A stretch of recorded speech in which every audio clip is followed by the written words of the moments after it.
Hi, welcome to a new video of mine.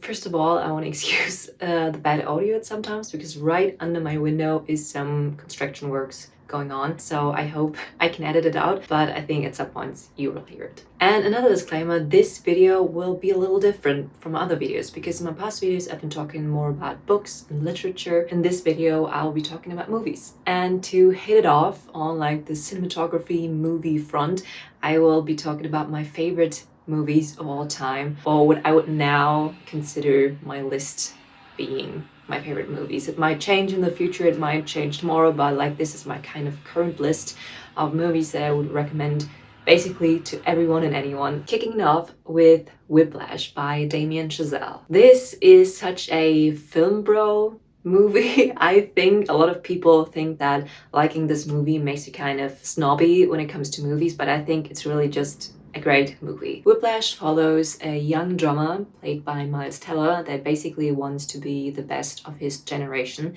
and he has a lot of ambitions to do so. And he joins this big band orchestrated by J.K. Simmons, and he is a very ruthless constructor that also wants to bring out the absolute best and almost perfection out of his students. And we basically follow their journey together as, you know, the drummer learns from the instructor and what the price is to trying to be perfect. It kind of dissects topics like ambition, drive, sacrifice, and also just the extreme cost of greatness. What I love about this movie is it just comes straight to the point and it ends when the story is kind of resolved. It doesn't have those scenes that are kind of not important but kind of are. It really is just the quintessence of the story, and that's kind of what I love about it. Like every little scene is hugely important for the development of the characters, and I just love everything about it. I think the acting was phenomenal, especially Miles Teller and J.K. Simmons. I mean, those are the key roles and basically only big roles in the movie. Also the cinematography, the lighting, how it changes throughout the movie. I love how the musical jazz scenes are constructed, and I think you can hear that the movie comes from a great love for the musical world of jazz, and I think you can really see that in the film. The directing is perfect, and I just love the whole building up to that final scene, and it's just a really great movie. Top Gun Maverick. This is kind of a guilty pleasure for me, although you don't have to feel guilty about it because it's just a very fantastic movie. When that came out, I think I watched it in cinema like 5 to 6 times almost, with not that much time between them. And, you know, since then it's kind of, you know, every quarter I have to watch Top Gun Maverick because it just fulfills me with joy. This is one of those pure pleasure movies for me. Basically, it's a sequel to Top Gun from the 80s, which is also a movie with Tom Cruise, who plays a fighter pilot. And you could watch that movie before, it definitely helps, but you don't have to. I feel like the movie takes everything what you kind of should know to understand their character development in the new movie and kind of brings that up again, and then you know kind of what's the story. So basically we have Tom Cruise playing this fighter pilot, you know, 20 years later. He basically is over his prime. He's now testing new planes, and he is called back to the Top Gun base to instruct a set of young fighter pilots to perform a very important mission to the United States. It's never really said who the enemy is or where it exactly is, and I think that is how it's supposed to be, but they basically have this mission that they have to do in just like 2 or 3 weeks, and barely anyone thinks that it can be done, but you know, Tom Cruise's character thinks that there is a way, and you kind of see him bonding and growing and working with these young people, and also his kind of journey with the son of his deceased friend who flew with him, Goose.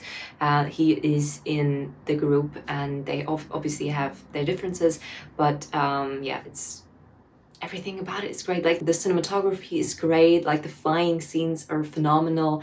The soundtrack is so nostalgic but also new and very well done, and I think everything is just so perfectly paced, and it is cool, it is wholesome, it is just everything. So for me it is always a very good rewatch, and every time I'm on the edge of my seat because it is so gripping. Like especially like the final scene is just so intense, and I love it every fucking time. Dunkirk by Christopher Nolan. This is a baby to me. I love it so much. It's basically about the evacuation of Dunkirk during the Second World War, where basically I think up to like 300,000 soldiers were circled at this beach by the Germans, and their last hope is to just evacuate them by sea to England.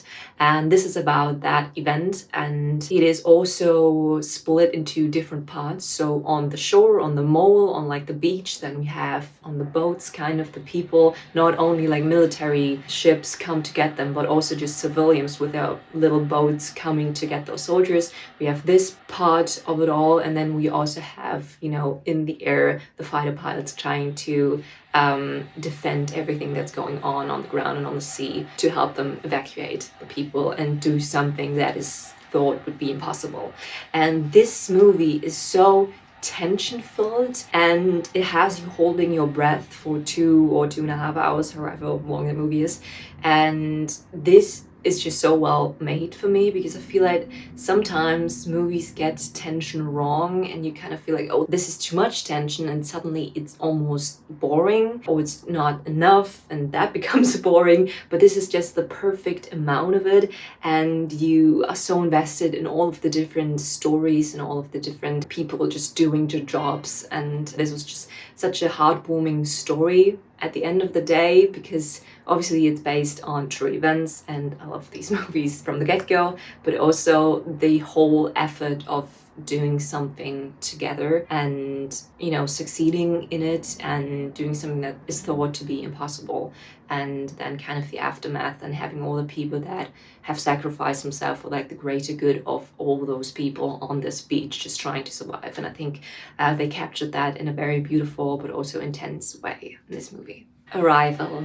This, oh my god, Denis Villeneuve, he's one of my favorite directors of all time, and I think he's made one of the best science fiction movies of all time. And this is, for me, hard to say, because science fiction is sometimes just understood as a genre of, oh, we have to have futuristic technology and aliens and stuff. But I think kind of for me, the key for a good science fiction movie is having outer worldly existence and something that is so different to us, which basically holds a mirror to us, humanity, and kind of we can reflect through this mirror, through those differences, kind of to reflect on our own self and what it means to be human.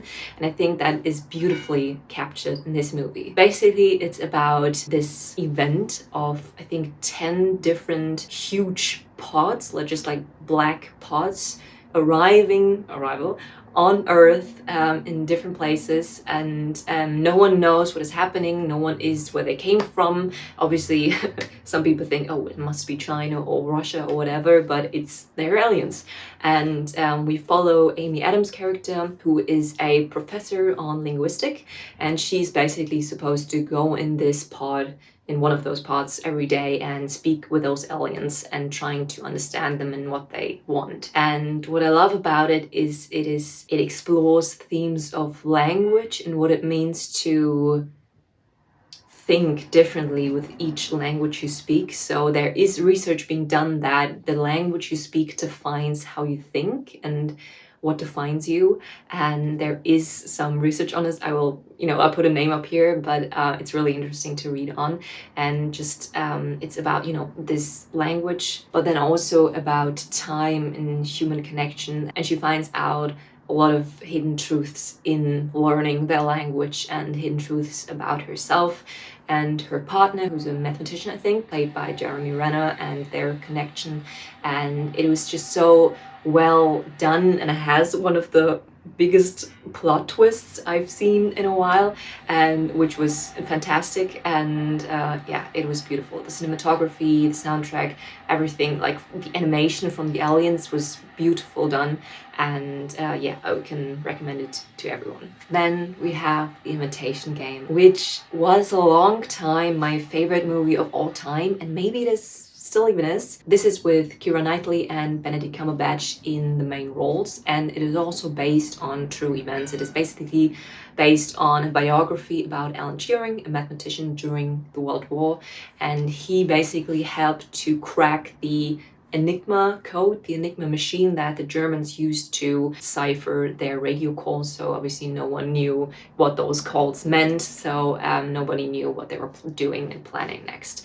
And Alan Turing, with a team of mathematicians, basically worked on cracking this code and eventually succeeded doing that. I think historians say that he has shortened the Second World War of about 2 years, which is insane. But it's not only this part of the movie. I think what shines bright in this movie is his uncovering of his private life, which led kind of to, I don't want to spoil it for you. I mean, it's based on true events, so you can just look it up. But basically, his private life is, being investigated on, and uncovers things about himself that he didn't want to share with the world, and basically led to his downfall and death years after, having done one of the greatest things in history, with no one acknowledging it, because obviously it was, under disclosure. And his story is just so great, and I love that nowadays Alan Turing is recognized as the hero he is. But at the time that was not the case. So it also has this heroic story of his, of the things he did for the world, but also his private life and how the people, treated him. And a beautiful soundtrack. I love it to death. Then we have Incendies, also by Denis Villeneuve. This was basically his first big international motion picture, and to this day is one of my favorite movies he's ever done. And even though how, he's recognized today as one of the greatest directors of, this generation, I think, having done Dune and Blade Runner 2049, I think his first movie, Incendies, is kind of overlooked, even though it is so great. Basically, it's about two twins living in Canada. Their mother just passed away, and they discover that she has left for them 2 envelopes, 2 letters, to their father, who they've never met, and to their brother, who they didn't even know existed. And they basically go on this journey and follow her roots, because she's not born in Canada, and basically go to the country where she grew up and uncover a lot of her, past that nobody knew about except for her. And in the movie, we follow their time uncovering their story, and then we also have flashbacks from her mother when she was young and what happened to her during a civil war. I think it was based on a play which is about the Lebanese civil war.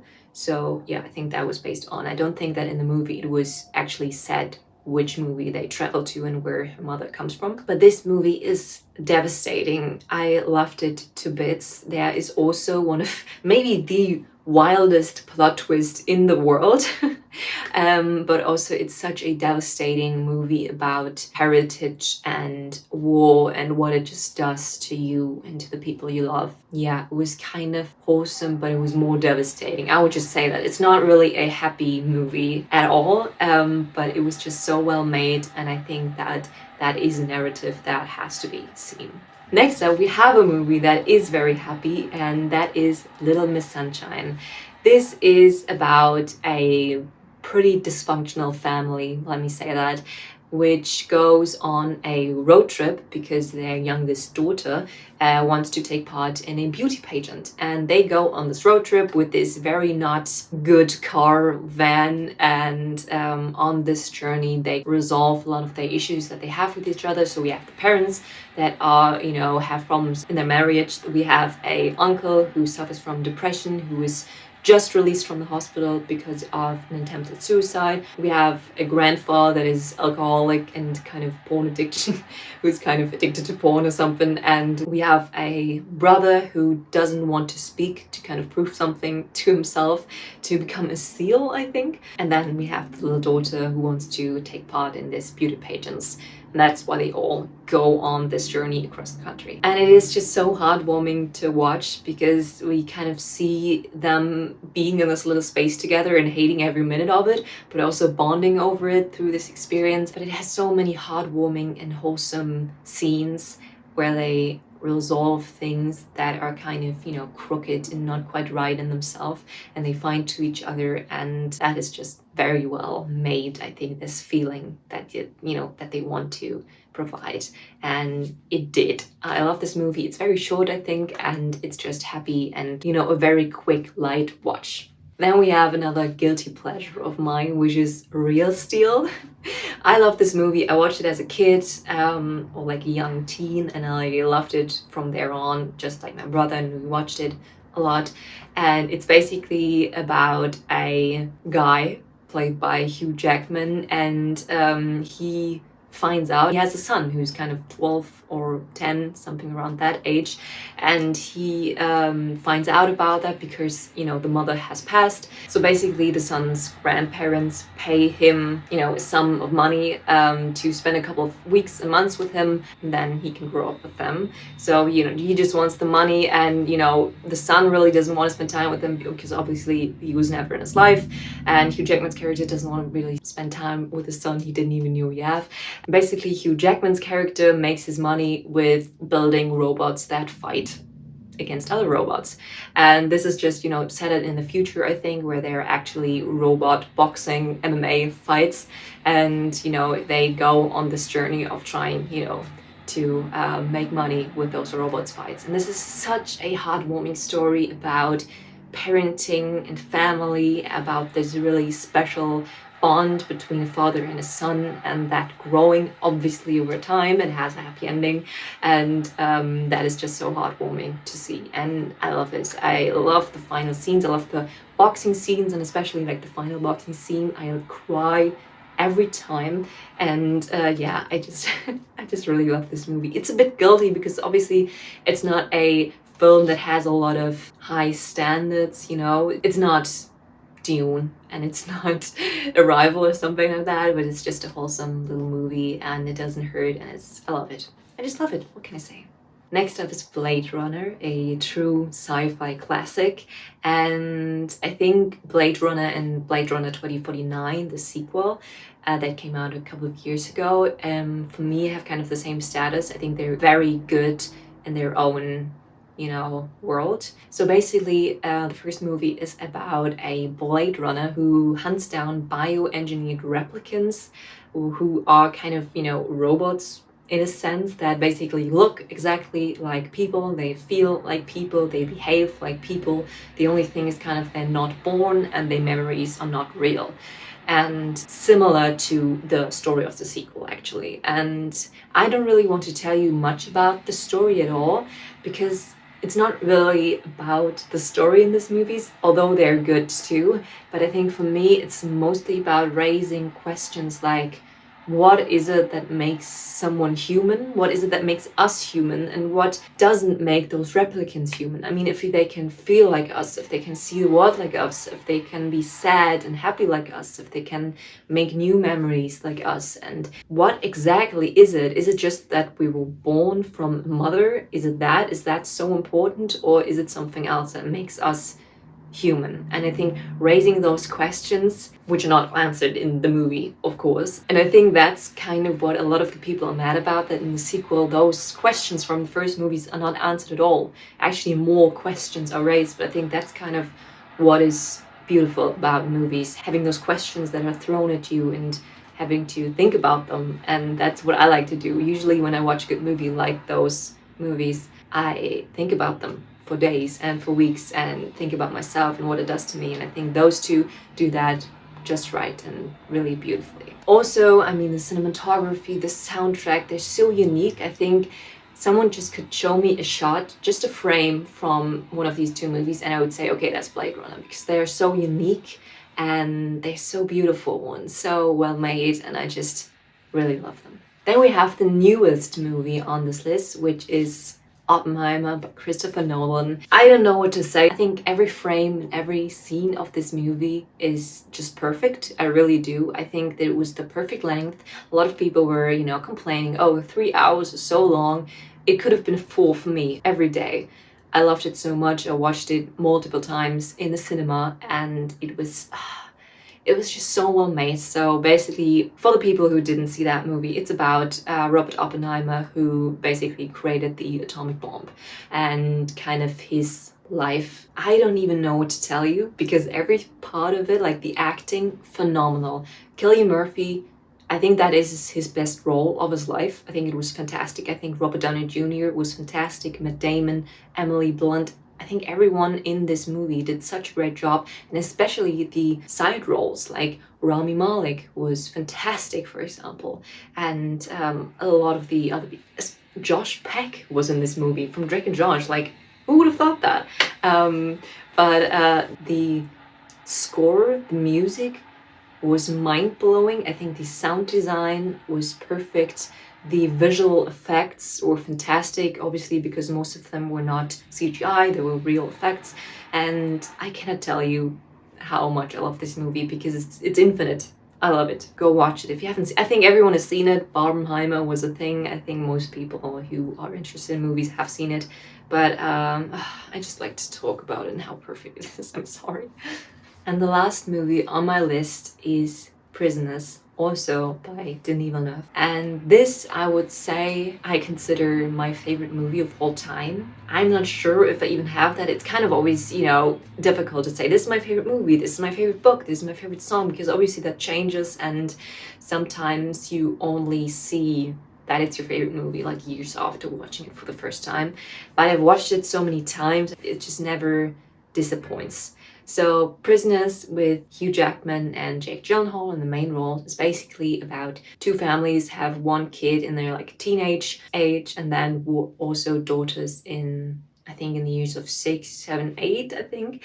And basically they meet over Thanksgiving, and the two little daughters go outside playing, and suddenly they go missing. Nobody knows where they went, and one of the fathers is Hugh Jackman's character, and then we have Jake Gyllenhaal in the role of the inspector on this case who tries to find the girls. And what I love about this movie is, first of all, everything's perfect about that one as well, but especially Hugh Jackman's development over the course of the movie. In the first 1 or 2 scenes, it's very clear who that character is. I mean, we have him reciting a Bible verse, we have him go hunting with his son, we see his basement, which is fully stocked for like an apocalypse or something happening, and he's this provider for the whole family, and his wife leans on him, his kids leans on him, and everyone feels safe around him, and he has everything in check and everything is under control.